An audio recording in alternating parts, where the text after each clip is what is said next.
Hey, you're on the Bible Forum. Thank you for tuning in. I'm Warren Sprouse. This is the Bible Forum. I wanted to open this segment of our counseling clinic with a discussion of depression. I know that's not a very upbeat thing, but more and more there are depressed people in this world. Many don't even know they are. And there's all sorts of cures or treatments that are out there. But what's the biblical approach? According to Professor Stephen Houghton of the University of Western Australia, loneliness is a major social, educational, economic, and health issue that will reach epidemic proportions in 2030. He continues saying, at the moment, there are no interventions.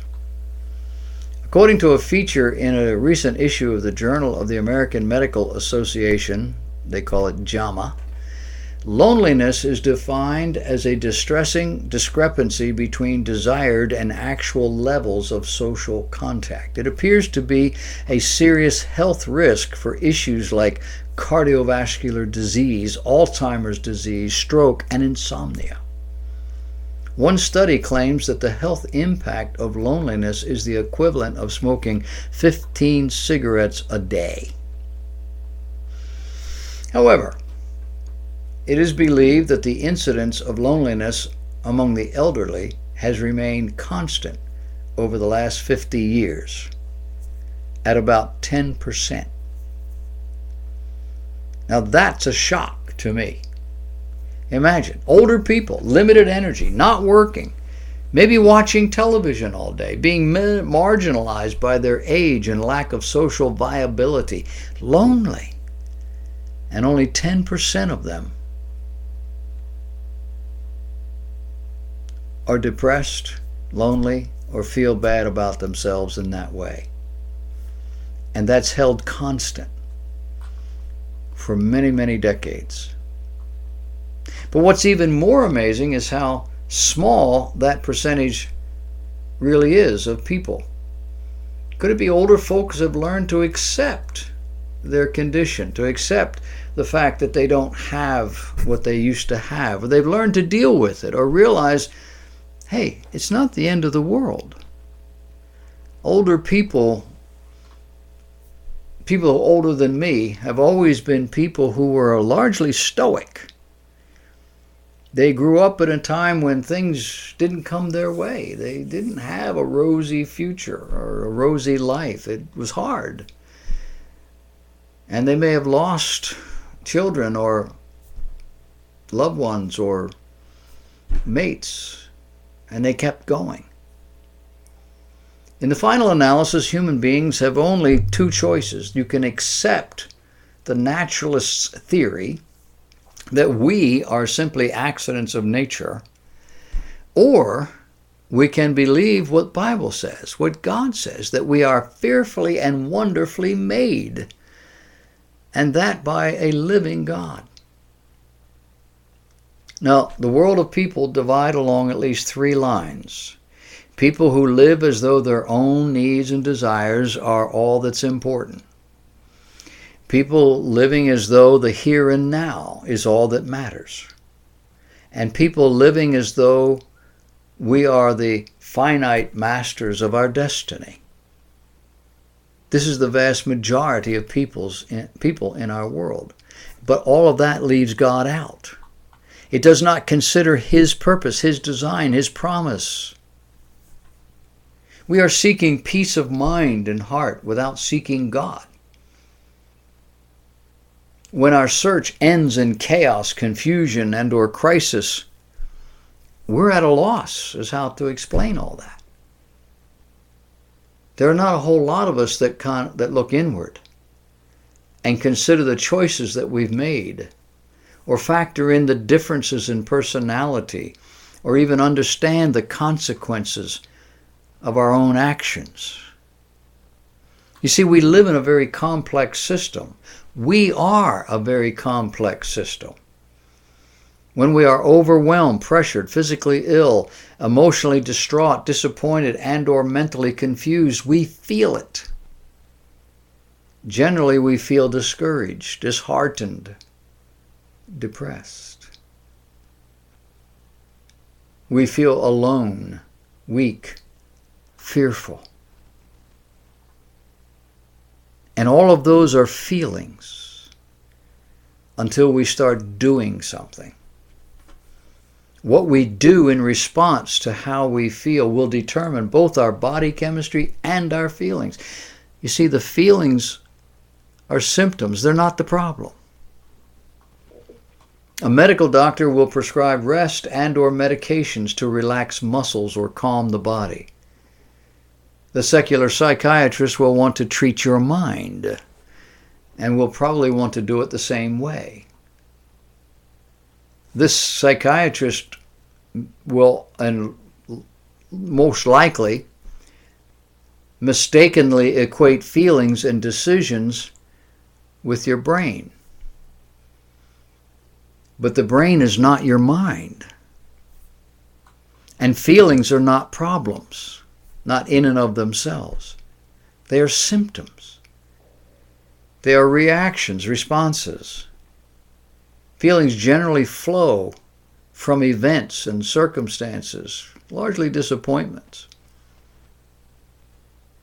But keep in mind, depression is something stronger and more debilitating than just feeling blah or listless. Now, the reality is there are people born with a predisposition toward the depressive side of the spectrum who are not clinically depressed. Because depression is more than simply feeling blah, listless, fearful, lonely. Artists, poets, painters are often melancholy. The melancholy soul feels things more deeply than do others. They see things more clearly. They're more honest.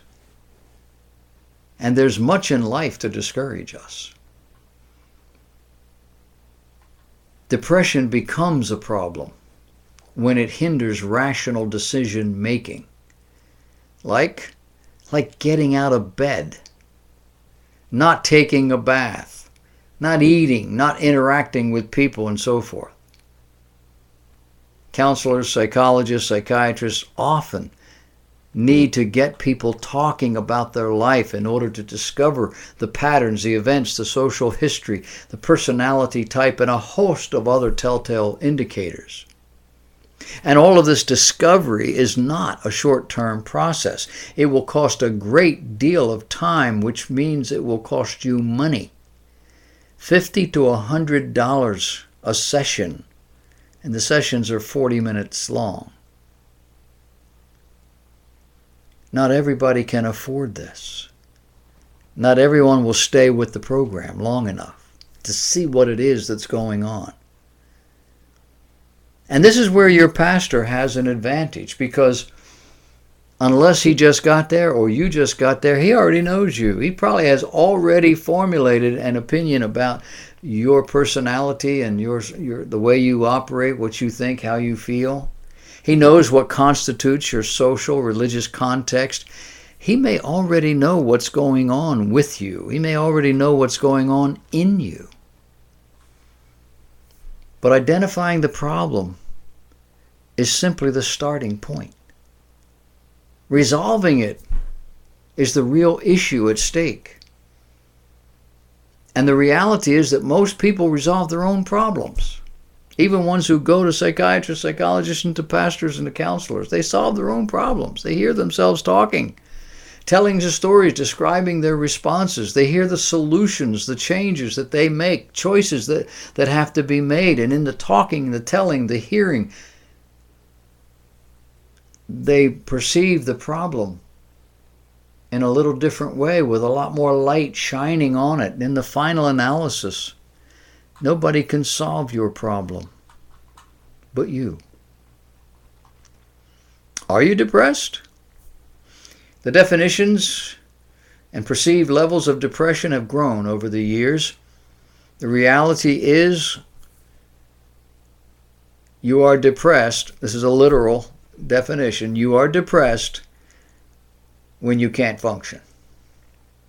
Until then, you're sad. You're blue. You're weary emotionally, exhausted, frustrated. You're confused, discouraged, conflicted, angry, ill, unfulfilled, disappointed, lonely. But you may not be depressed. A depressed person is sitting in a dark room, almost out of touch with reality. Burning emotional energy, as in solving a problem, or watching a marriage come unglued, or losing a loved one. Burning emotional energy will wear you down. And it'll render you physically and emotionally exhausted. The death of a loved one, the loss of a job, the devastation of a terminal illness, and your body chemistry is altered, your energy supply is exhausted, your perception of life becomes not normal. And it will take time for you to rebuild those physical resources. And while that's happening, you probably will not be having any fun. So what do you need? Well, you need good health. So you need to get sleep and eat healthy and get exercise. But you also need a good perspective. Where are you exactly? Who are you? What have you done? What can you do? What has happened? And you may need to talk to someone who really knows you to get an objective perspective. You need a good support system, an honest broker, a loving family, a bunch of real friends, or just one good friend. You need a good church family. And you need somebody who needs you, which is another way of saying you need purpose. You need to be able to give to other people, to give expecting nothing in return, just the sheer joy of helping someone else. And you need the clarity to know if all of this is your fault or not. If it's your fault, you need to try to fix it if you can. If it's not, there's nothing you can do. People who love God, who are indwelt by God's Spirit, who are focusing on God and His Word have a tremendous advantage because godly living provides great balance. Being a Christian means forsaking the world and worldly things. They are destructive. It means viewing life and self through a very different lens. It involves giving, expecting nothing in return, which is the definition of the highest form of love there is. The love of God for us, the love of Jesus in going to the cross for you. When you have the strength to love, you will begin to heal. The bottom line here is that some people are naturally predisposed toward a depressive condition. Generally, these people are creative, practical, helpful, honest, to a fault. They see things clearly. They're realists. And they have very little patience with people who try to cheer them up. If you're one of those people, you need to keep all this under control. Chart a course. Know that God still loves you, still keeps you. Realize you're here. Therefore, there is still work to do. Loving your mate, caring for your children, reaching out to others, being a friend, being kind, being an encourager, offering practical help to people in need. Being an encourager oftentimes is just being available. You know what it is to a pastor to have people come to church when he's spent all this time preparing a message, and you come and you don't get anything out of it, but you're an encourager. You need to do that. You don't have to feel like it. Feelings should not run your life because feelings are transitory. Feelings are deceiving. They can overwhelm. Don't let them do that. Remember, most things in life are done because they need to be done. And we do them because we love doing them. Albert Schweitzer said 90% of life consists of taking out the trash. He's right. And smile. The world loves smiles. The world will very often smile back. There isn't a person who hasn't or won't smile through pain. In that smile is a person seeking to be a blessing, even if only by being pleasant and helpful. Do these sorts of things regularly and it will change your life. Dwell on what is not, what cannot, what will not, and you will do that alone. You may claim a medical or a mental reason for your despair. You may stuff yourself with drugs or therapies, but that will only create new problems. And it might be something you relish because then your prophecy will be fulfilled. See, I do have a problem. But you will be alone. And you will die that way. And it will be everyone and anyone's fault but yours.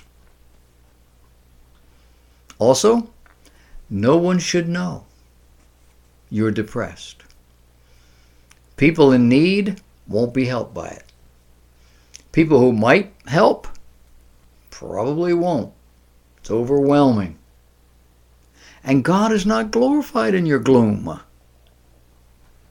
What's worse is that you will be forsaking God's prime directive, which is to love Him with all your heart, your soul, your mind, and your body. And the second is like unto it, that you would love others the way God loves you. Clinical psychologists and others need people with mental, emotional problems in order to make a living and justify their existence. And not to minimize loneliness nor any other emotional issue, but being lonely is not the end of the world. People can be lonely without being alone. Consider the aging of our society. How many older folks are discouraged, frustrated, socially isolated, unable to get out, or unwilling to do so because of the weather, because of driving, because of energy.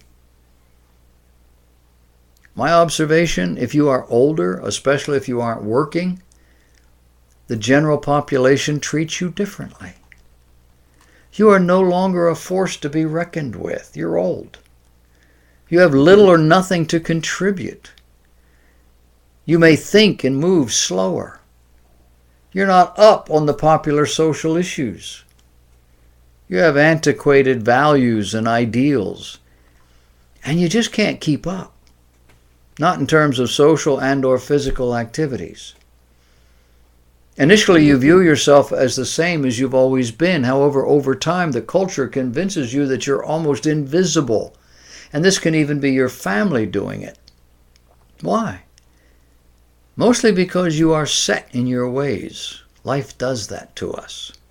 And you're not willing to be as involved as you used to be. You're not even sure that what is happening is something you ought to be involved in many times. But then you have no need to be involved as you used to be. You have been relegated to an observer, little more than a pet. So how do you respond to that? You respond with anger? Then be prepared to be depressed. You respond with frustration, discouragement, fear? Then be prepared to be depressed.